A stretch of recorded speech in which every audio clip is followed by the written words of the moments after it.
possibly can you say such a prophet is just like you and me? എന്നാൽ ഇതുപോലെയുള്ള ഒരുപാട് സംഭവങ്ങളുടെ പരമ്പരയുണ്ടെങ്കിൽ നബി സല്ലല്ലാഹു അലൈഹി വസല്ലം തങ്ങൾ മറഞ്ഞതും രഹസ്യമായതുമായ കാര്യങ്ങൾ പറയുന്ന വിധത്തിൽ മുഅ്ജിസാത്തുകൾ അറിയുമ്പോൾ നബി സല്ലല്ലാഹു അലൈഹി വസല്ലം തങ്ങൾ നമ്മെപ്പോലെയാണെന്ന് പറയാൻ പറ്റുമോ? When Nabi Musa alayhi salatu wasalam wanted to see Allah, he fainted. But when Muhammad sallallahu ta'ala alayhi wa sallam, salawatullahi wa salamuhu alayhi, went for Mi'raj, فَكَانَ قَابَ قَوْسَيْنِ أَوْ أَدْنَىٰ. അല്ലാഹു സുബ്ഹാനഹു വ തആല നബി സല്ലല്ലാഹു അലൈഹി വസല്ലം തങ്ങൾക്ക് ഇലാഹിയായ സാമീപ്യം പ്രഖ്യാപിച്ചുകൊണ്ട് അല്ലാഹു സുബ്ഹാനഹു വ തആല പവിത്രതകൾ നൽകി ഉന്നത സ്ഥാനങ്ങളിലേക്ക് സ്വീകരിച്ചതാണ് മിഅ്റാജിന്റെ പ്രയാണം. Just take a look at the word La ilaha illallah Muhammadur Rasulullah. Break it down and count how many letters are there. La ilaha illallah Muhammadur Rasulullah എന്ന വിശുദ്ധ വചനത്തിന് എത്ര അക്ഷരങ്ങളാണെന്ന് നിങ്ങളൊന്ന് പിരിച്ചു നോക്കൂ. If you count one word after the other, La ilaha illallah contains not more than 12 letters. നിങ്ങൾ ഓരോന്നും പിരിച്ചു വായിച്ചാൽ ലാ ഇലാഹ ഇല്ലല്ലാഹ് എന്നത് 12 അക്ഷരങ്ങളാണ്. And you count again one word after the other, Muhammadur Rasulullah contains not more than 12 letters. ഒന്നൊന്നായി എണ്ണിയാൽ മുഹമ്മദുർ റസൂലുള്ളാഹിയുടെയും അക്ഷരങ്ങൾ 12 എണ്ണം തന്നെയാണ്. All together is 24 letters. മൊത്തം കൂട്ടിയാൽ 24. Now ask yourself, how many hours are there during the day? ഞാൻ ചോദിക്കട്ടെ, നമുക്കൊരു ദിവസത്തിൽ എത്ര മണിക്കൂറാണ്? 24 അല്ലേ? This is to prove the prophecy of Prophet Muhammad sallallahu alaihi. നബി സല്ലല്ലാഹു അലൈഹി വസല്ലം തങ്ങളുടെ ശ്രേഷ്ഠതയെ വായിക്കുവാനുള്ള ഒരു മഹത്വ വാചകവും പ്രയോഗവും അല്ലേ ഇത്? He was not only a prophet who came to teach fiqh, but he was a scientist as well. നബി സല്ലല്ലാഹു അലൈഹി വസല്ലം തങ്ങൾ കേവലം ഒരു മനുഷ്യനല്ല, ലോകത്തെ മുഴുവൻ സമുദ്ധരിക്കാൻ വന്ന നേതാവാണ്. Allah subhanahu wa ta'ala revealed for him in the Holy Quran, وَالشَّمْسُ تَجْرِي لِمُسْتَقَرٍّ لَهَا ذَلِكَ تَقْدِيرُ الْعَزِيزِ الْعَلِيمِ. അല്ലാഹു സുബ്ഹാനഹു വ തആല ഖുർആനിലൂടെ പറഞ്ഞില്ലേ സൂര്യന്റെ ചംക്രമണത്തെ കുറിച്ച്? This was revealed 1400 years ago in the 7th century. 1400 വർഷങ്ങൾക്ക് മുമ്പ് 7ാം നൂറ്റാണ്ടിലല്ലേ ഈ ശാസ്ത്രീയ പ്രഖ്യാപനം? And only in the 19th century the scientists have discovered and found out that the sun runs and flows around its orbit in a specific time. 19ാം നൂറ്റാണ്ടിലല്ലേ ശാസ്ത്രത്തിന് ആ സത്യത്തിലേക്ക് എത്തിച്ചേരാൻ സാധിച്ചത്? അപ്പോൾ നബി സല്ലല്ലാഹു അലൈഹി വസല്ലം തങ്ങൾ എത്ര അത്ഭുതങ്ങളെയാണ് കാലേ കൂട്ടി പ്രഖ്യാപിച്ചിട്ടുള്ളത്.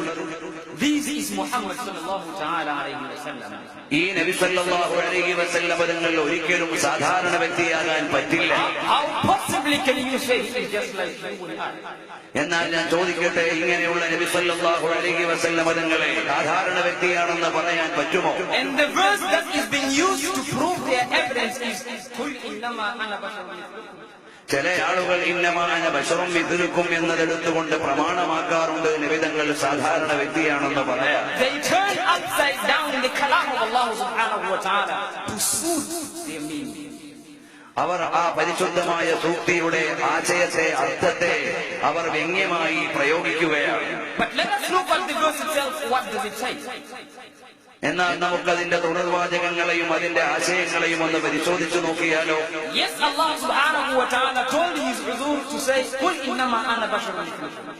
നബി സല്ലല്ലാഹു അലൈഹി വസല്ലം തങ്ങളോട് അല്ലാഹു തആല പറയുന്നതല്ലേ, ഖുൽ നബിയെ തങ്ങൾ പറയണം, ഇന്നമാ അന ബശറും മിഥ്ലുക്കും, ഞാൻ നിങ്ങളെ പോലെ ഒരു മനുഷ്യനാണെന്ന്. But in what meaning? എന്നാൽ ഇതിന്റെ ശരിയായ അർത്ഥം എന്താണ്? Allah subhanahu wa ta'ala, what he meant in this verse is in the natural meaning.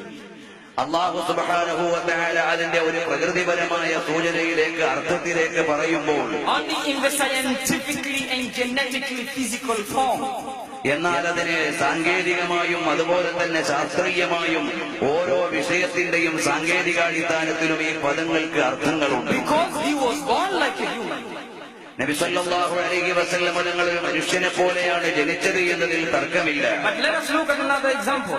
എന്നാൽ നമുക്ക് മറ്റൊരു ഉദാഹരണത്തിലേക്ക് പോകാം. We find that gold is a stone and charcoal is a stone. നബി സല്ലല്ലാഹു അലൈഹി വആലിഹി വഅസ്ഹാബിഹി വസല്ലമ തങ്ങളുടെ പവിത്രത പറഞ്ഞാൽ ഇവിടെ കല്ലുകൾ യാഖൂത്ത് എന്ന് പറയുന്നതും കല്ലാണ്, നമ്മുടെ മുമ്പിലിരിക്കുന്നതും കല്ലാണ്. രണ്ടും എന്നാൽ ഒരുപോലെയുള്ള കല്ലാണെന്ന് പറയാൻ പറ്റുമോ? According to the natural form, gold is a stone and charcoal is a stone in their nature. മുത്തും കല്ലാണ്, സാധാരണ കല്ലും കല്ലാണ് എന്ന് പ്രായോഗികമായി നമുക്ക് പറയാം. എന്നാൽ മൂല്യപരമായി ആലോചിച്ചാൽ രണ്ടിന്റെയും അർത്ഥം ഒന്നാണോ? ഇതുപോലെയാണ് നമ്മളും മനുഷ്യരാണ്. പുണ്യ റസൂൽ സല്ലല്ലാഹു അലൈഹി വസല്ലം തങ്ങളും മനുഷ്യരാണ്. പക്ഷേ അതിന് ഒരുപാട് അർത്ഥവ്യത്യാസങ്ങളുണ്ട്. നമുക്കിതിനെ കേവലമായ താൽക്കാലികത കൊണ്ട് പ്രയോഗിക്കാൻ പറ്റുമോ?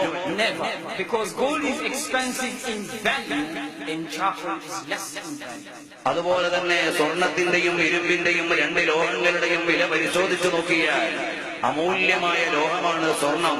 എന്നാൽ അതുപോലെയുള്ളതാണോ സാധാരണയുള്ള ലോഹമാകുന്ന ഇരുമ്പ്?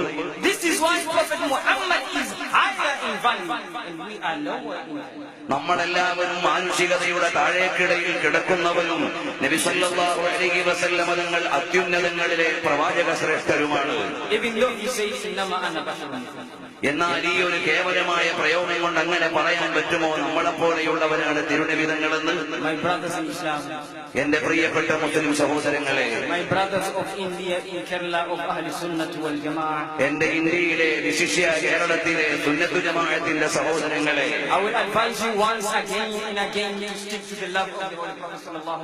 ഒരിക്കൽ കൂടി പ്രവാചക പ്രണയത്തിന്റെ ചില ശീലുകളിലേക്ക് ശ്രദ്ധ ക്ഷണിക്കുകയാണ്.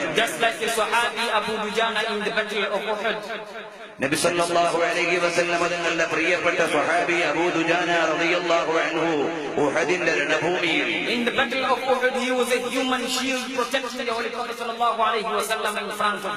നബി സല്ലല്ലാഹു അലൈഹി വസല്ലം തങ്ങളുടെ മുമ്പിൽ പരിചയായി പ്രവർത്തിച്ച ഒരു മനുഷ്യനായിരുന്നു അബൂ ദുജാന റളിയല്ലാഹു അൻഹു.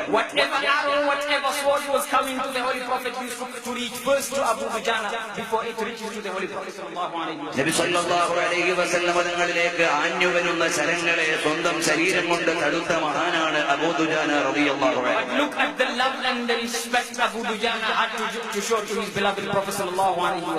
നബി സല്ലല്ലാഹു അലൈഹി വസല്ലം തങ്ങളോട് അബൂ ദുജാന റളിയല്ലാഹു അൻഹു കാണിച്ച പ്രണയത്തിന്റെ ആഴം നിങ്ങളൊന്ന് ശ്രദ്ധിച്ചു നോക്കിയേ.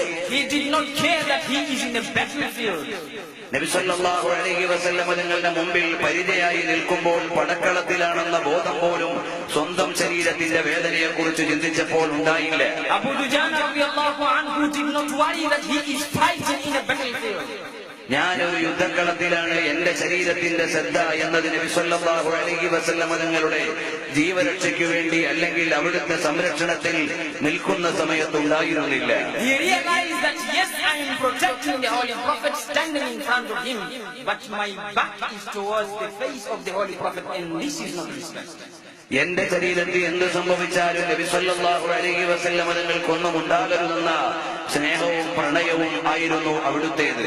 What he did, he turned around facing the Holy Prophet sallallahu alaihi wasallam, paying his due respect, not worrying what the kuffar would do with his back.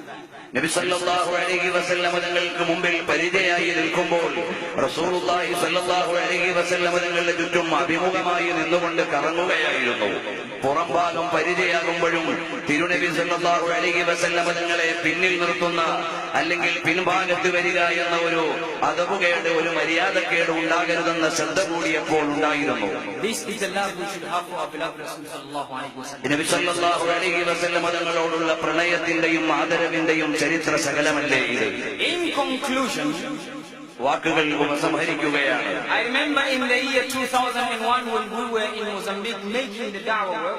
2001 മൊസാംബിക്കിലായിരുന്ന എന്റെ ഇസ്ലാമിക പ്രചരണ പ്രഭാഷണ വേദിയെക്കുറിച്ച് ആലോചിക്കുകയാണ്. There was a non-Muslim who came and posed a question against Rasul Akram sallallahu alaihi wasallam. എന്റെ മുമ്പിൽ ഒരു അവിശ്വാസിയായ സഹോദരൻ ഒരു സംശയം ഉന്നയിച്ചു. And it was in a public meeting. ഒരു പൊതുസമൂഹത്തിന് പൊതുവേദിക്ക് മുമ്പിൽ ഒരു അമുസ്ലിം സഹോദരൻ പ്രവാചകർ സല്ലല്ലാഹു അലൈഹി വസല്ലമയെ കുറിച്ച് ഉന്നയിച്ച ചോദ്യം. He brought his argument and said that I want that little boy to respond and reply to my question. ഞാനിപ്പോൾ നബി സല്ലല്ലാഹു അലൈഹി വസല്ലമ തങ്ങളെ കുറിച്ച് അവിടെ ആദരപൂർവ്വം അദ്ദേഹം ഉന്നയിച്ച ചോദ്യം. So that non-Muslim came towards us and he said, you Muslims are very funny.